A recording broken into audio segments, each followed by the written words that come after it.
Iran is our neighbor. Ties with Iran go a long way back. Saudi Arabia has been one of our closest friends. The reason for this trip, that we do not want a conflict between Saudi Arabia and Iran. We recognize that it's a complex issue. We recognize that. But we feel that this can be resolved through dialogue.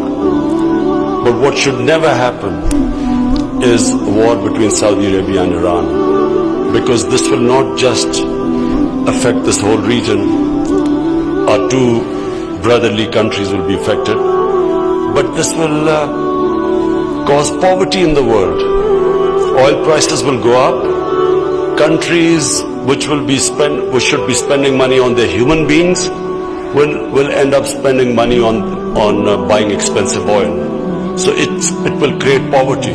So not just from Pakistan point of view, from all developing countries' point of view, that whatever it takes, we must never allow this conflict to take place, because we know, Mr. President, there is a vested interest that wants this conflict to take place.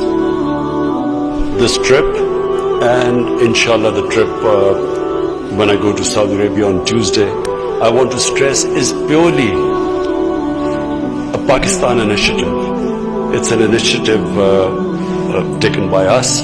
We haven't been asked by anyone to do this. It is our initiative, and I repeat, because it is imperative that we do not allow a conflict to take place, because, and I again repeat, there's a vested interest that wants this to happen.